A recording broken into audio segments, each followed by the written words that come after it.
y alma. Entonces se hace muy, pero muy difícil intentar entender al ser humano desentendiéndose de uno de estos que son sus aspectos más fundamentales. Aspectos más fundamentales que es lo que lo caracterizan esencialmente. No somos simplemente cuerpo, la materia, sino que se advierte en el ser humano este costado, esta beta espiritual. Entonces podríamos preguntarnos qué tiene que ver esto con la justicia. ¿Por qué vamos a hablar de esto en nuestro programa, que se llama justamente La Hora de la Justicia? Y bueno, podríamos decir que tiene que ver un montón, que hay una conexión muy, pero muy directa.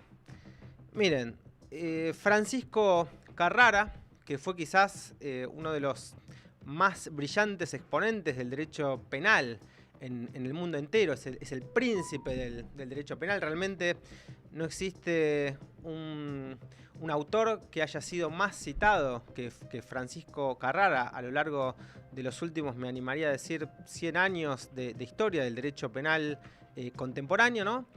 Y él decía en una frase en donde comienza su programa de derecho criminal, que si se niega a Dios, todo se torna arbitrario en el derecho, que más bien no existe ya fundamento del derecho. Escribe Francisco Carrara: si se niega a Dios, no existe ya fundamento del derecho, soberana será la fuerza. Y algo parecido a esto dice Fyodor Dostoyevsky, un autor ruso, ¿no? Uno de los más grandes escritores que ha conocido la literatura rusa, y que se lo pone también en boca de uno de sus personajes en sus grandes novelas, no solamente en Los Hermanos Karamazov, sino particularmente también en esa otra novela tan conocida que se llama Los Demonios. Y dice Dostoyevsky algo así como: si Dios no existe, todo vale, todo está permitido. Y para demostrar que no dependo de nada ni de nadie, le hace decir a Kirillov, uno de sus personajes de Los Demonios, para demostrar que no dependo de nada ni de nadie, entonces me suicido. Kirillov, fíjense, era un loco, un naturalista, pero enteramente lógico, porque la consecuencia de negar a Dios es ese vacío existencial que provoca o puede provocar directamente el suicidio.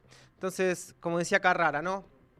Si en Dios vale todo, todo se torna arbitrario o ya no existe fundamento del derecho, soberana es la fuerza. Entonces me parece que uno de los errores más corrientes del derecho penal de la posmodernidad, y por esto queríamos conversar hoy con este tan distinguido invitado especial que ya se encuentra conectado, tiene mucho, pero mucho que ver con este costado espiritual de los seres humanos. Porque justamente nuestro invitado de hoy es, podríamos decir, entre comillas, un médico, pero no es un psiquiatra ni un psicólogo, sino que es un verdadero médico del alma. ¿Por qué decimos que es un médico del alma? Porque es un sacerdote. Es un sacerdote católico que administra los sacramentos, administra la confesión, administra la comunión, la unción de los enfermos. Y yo entiendo que hoy en día se hace un poco difícil hablar en este mundo de sacramentos cuando estamos tan acostumbrados a vivir solamente de lo material, a vivir en un individualismo quizás exacerbado, a veces intensificado por ciertas políticas económicas, ¿no? Que nos recuerda el comienzo de esa obra magnífica que fue la Ciudad de Dios de San Agustín, que decía algo así, cito de memoria, así que me puedo estar equivocando, pero comenzaba diciendo como que dos amores habían creado dos ciudades. El amor de sí, hasta el desprecio de los demás, creó la ciudad del mundo. Y el amor de los demás, o el amor a Dios, hasta el desprecio de sí mismo, hasta ese desprecio de sí mismo en la cruz, que es el máximo acto de amor que ha conocido la historia de la humanidad, la ciudad de Dios. Y entonces esta contradicción entre estos dos mundos que analiza San Agustín en esta obra magnífica, ¿no? A lo largo de toda la historia, desde una perspectiva teológica. Insisto, en esto San Agustín es quizás hasta superior a Santo Tomás, porque analiza todos los acontecimientos históricos a la luz de esa tensión entre esos dos universos, entre la ciudad de Dios y la ciudad del mundo. Y lo escribe San Agustín. Primero, hay que tener en cuenta, ¿no?, que frente a la mirada de la historia hay dos maneras de ver la historia. Hay una manera, digamos, de ver la historia como la ven los orientales, que es circular. Hoy estamos acá en este streaming, dentro de 10 millones de años quizás se vuelva a producir una situación parecida a esta, todo se vuelve a repetir.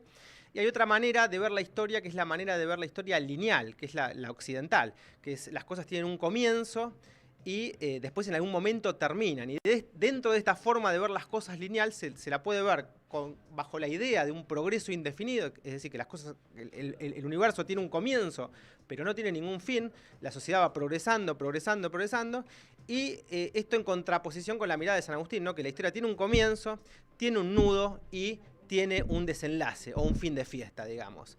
Para San Agustín ese comienzo es la creación, con la rebelión angélica.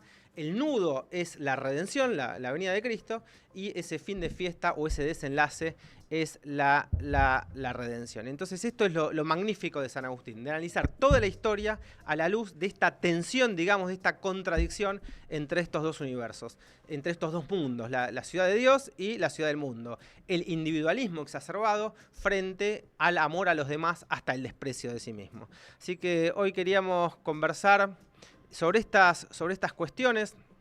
Se me vino esto a la cabeza a partir de una noticia que vi el otro día en el diario La Nación, ¿no?, donde aparecía que 51 niñas en un campamento cristiano habían desaparecido y habían muerto la gran cantidad de estas menores. Entonces, frente a este problema, que es el problema del mal, que es el problema del dolor, que es el problema del sufrimiento, del cual nos da cuenta San Agustín, no trata de explicarlo, porque San Agustín cuando escribe estaban las hordas de Odorico a las puertas de Roma, estaba cayendo el imperio romano, y él se pone a escribir la ciudad de Dios. Entonces, frente a estas catástrofes, frente a estos acontecimientos, frente a este dolor, frente a este sufrimiento que parece inexplicable para nosotros, nos podemos preguntar cómo Dios permite, imagínense que permitió la caída de Roma cuando justamente los emperadores se habían convertido, y permite la muerte de estas nenitas en un campamento cristiano.